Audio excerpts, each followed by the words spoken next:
Graves, and tonight's host on Broadside. We have much more on those stories straight ahead, but first, this was the day when the defense and prosecution summed it up for the jury in the Boston Marathon bombing trial.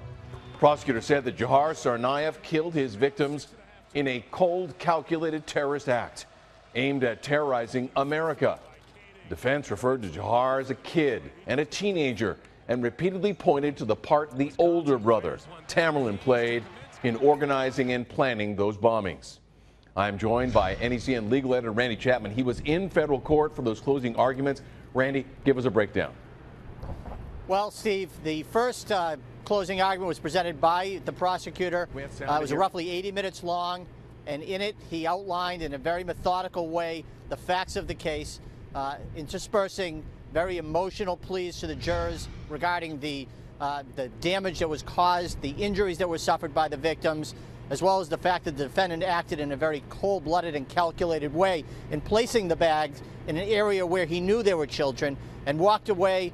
Half an hour later, he's supposedly buying milk in a Whole Foods. After that, the defense got up and they essentially acknowledged the responsibility of the defendant in the case. They indicated that what he did was cold-blooded, was calculating, and that he needs to be punished. And so at that point, though, they focused largely on the fact that his brother Tamerlan was more culpable, if you will, that Tamerlan was the one that built the bomb, that bought the pressure cookers, that bought the backpacks, and therefore his level of culpability was largely more than his brother Dzhokhar. Now, and Randy, finally, yes. Miriam Conrad from the beginning has kind of caught to this idea that we know that our client is responsible, is involved in this, but trying to undermine it a little bit. What did she say in her closing arguments that was a little bit different? Well, Judy Clark was the one who presented the closing argument, and she did the same thing she did in her opening statement. She said, he's guilty. You should find him guilty. Now is the day of reckoning. He should be punished. And I think at that point, then she felt as though it would be an opportunity to distance herself, her client, if you will, from Tamerlan and what Tamerlan did in terms of building the bomb and being involved at a higher level. And then after that, the government got up in their rebuttal, and Assistant U.S. Attorney Weinrub took the opportunity to say that whether he was radicalized by his brother Tamerlan or whether he learned about it on the internet, it doesn't matter. He's equally responsible. He was the one that planted the bomb, and he should be held as equally responsible as Tamerlan. Randy, final quick question. There were 18 people who listened to all of these offerings, the evidence, lots of it there. How did they break it down when they finally reduced it to 12 jurors? Well, again, they just do it. They'll reduce it down to 12. I believe there are 5 men and 7 women. Don't hold me to that number, but I believe at that point they're going to begin deliberating tomorrow. And the general consensus is that the charges are very complicated. It'll take a little while, but it should be very quick.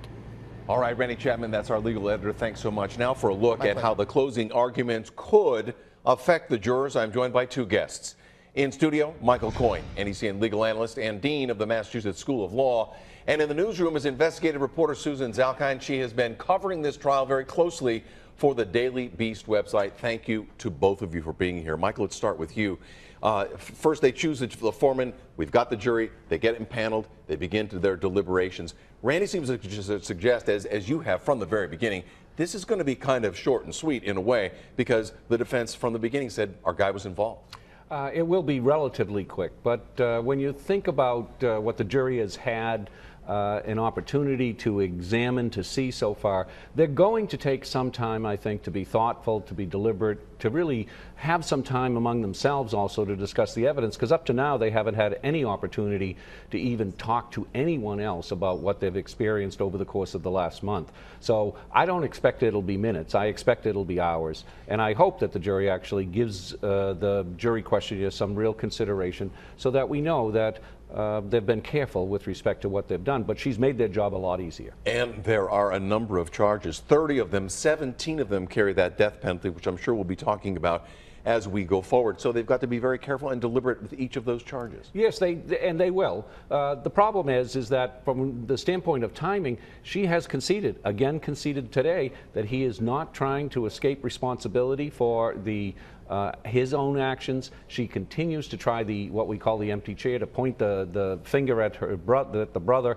who clearly, as she would see it, deserves the death penalty. I'm not so sure he is going to be able to escape it simply because he casts doubt on how much he participated. He was a participant, there's no doubt. She's conceded that. All right, let's continue our conversation by bringing Susan in here. Susan, you've watched this from the very beginning, and you've looked very closely at this empty chair, Tamerlan Tsarnaev. What's your sense today as the evidence and the testimony has come to a conclusion and now we're going forward?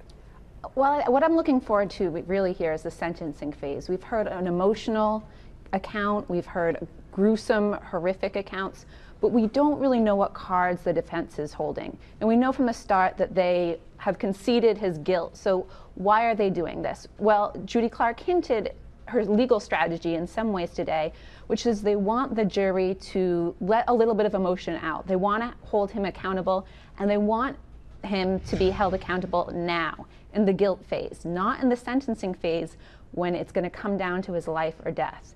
You know, the big character, and he's already looming, we already hear a lot about him in this guilt phase, and this is when mitigating and aggravating evidence isn't really supposed to be a part of this.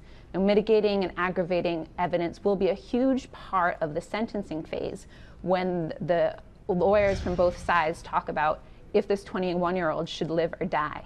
You know, the key factor for the defense, and in many ways the prosecution, is going to be Tamerlan Tsarnaev, this older brother. And the defense, and we still don't know exactly how they're going to argue this, is going to want to argue that he's the elder, manipulative, domineering, radical older brother that set his much younger brother off to commit this horrible, horrible crime. And this is something that Judy Clark, who's one of the lead attorneys here, is very, very good at, is telling the story of who their clients are, humanizing them. And that's something that we haven't really heard. We've heard a lot from the government. We've heard almost nothing from the defense. And Susan, a lot of your investigating as a reporter has gone into learning more about Tamerlan Tsarnaev. And it's your sense, as I understand it, that you anticipate that there's going to be this subject brought up of what kind of guy Tamerlan was, how involved he was in other activities prior to this. Now, the big other activity is this still unsolved triple homicide in Waltham, Massachusetts. This is a homicide of 3 people, one of whom I knew, Eric Wiseman, who was a friend of mine when I was a teenager. 3 men who were murdered, their throats were slit, marijuana was dumped on their bodies, and they were murdered on September 11th, 2011. This is a complicated story. The murder went unsolved, but one of the victims, Brendan Mess, was very good friends with Tamerlan Tsarnaev. Now, this case is still open, but there is one person who's connected the two that said Tamerlan Tsarnaev committed this awful, gruesome crime, and that's this other guy, Ibrahim Tadashev, who was killed by FBI agents a month after the bombing while he's being questioned about this horrific Susan, crime. let me interrupt you for one quick second and bring you in, Michael, and say, well, let's suggest, just for the conversation here, that somehow the defense portrays Tamerlan as this guy who might have done something as violent as kill 3 other people. How heavily that might weigh over a little brother who fears that his big brother might become violent at any moment. Well, by all accounts, he should fear his older brother. But the evidence with respect to the Waltham killings may not get before the jury. The judge has to determine it's relevant in this penalty phase, assuming we get a guilt verdict that we all expect. But the Judge O'Toole will decide whether, in fact, that's sufficiently relevant. I think what we're likely to see in this next phase is a lot of evidence about the family dynamic, about the influence of the older brother. But his other violent acts, I think the court will be careful with respect to admitting that to the jury. Susan and Michael, you both observed this testimony in real time, something that we couldn't do, no cameras allowed in the courtroom. I'm curious what your feelings are as the attorneys for the defense attempt to make this turn, to make somehow this jury sympathetic to this young man who no doubt was involved in injuring almost 200 people, killing 4. Well, Judy Clark is already starting to do what she does best, which is humanize her defendant. She talks about him as a teenager who spent more time looking at pictures of girls and cars than looking at radical jihadist material. She casts him as a very typical teenager. She talked about how he's constantly fumbling with his phone. And so that's a little bit of what we should hear more about in the sentencing phase. And I think you're right, we're going to hear a lot about the family dynamic. We're going to hear about the relationship between all of the Tsarnaev siblings potentially and their parents. It's going to be very interesting. All right, let me bring this in. Today of all days, the Roman Catholic bishops in the Commonwealth issued a statement today in response to the Tsarnaev trial. The statement reasserts the Church's position against the death penalty. In part, they say this: the defendant in this case has been neutralized and will never again have the ability to cause harm. Because of this, we believe that society can do better than the death penalty. No matter how heinous the crime or how heinous the crime, if society can protect itself without ending a human life, it should do so. The statement is signed by the bishops of Boston, Worcester, Springfield, and Fall River. Michael and Susan, do you think this has any effect on a jury?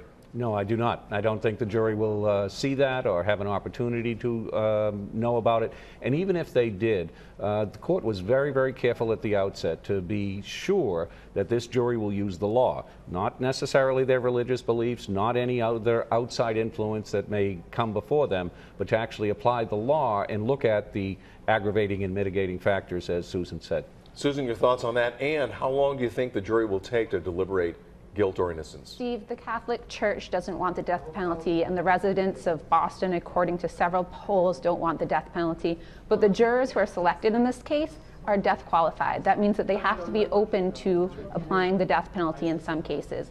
And you're right, they probably won't see this statement from the Catholic Church. It'll be interesting. There's 30 counts. It's very complicated. Judge O'Toole took an hour painstakingly going over all the details of this 30 counts. So it may take the jury some time to make a decision on this, but I think it'll be telling. Will it take a few hours? Will it take a day? I think the defense is going to be hoping that even if they come down on all 30 counts, that the jury at least takes some time to decide on them. All right, and we'll end our conversation there. Thanks so much, Susan, for being with us. Michael, we're going to ask you to stick around for our next segment if you don't mind.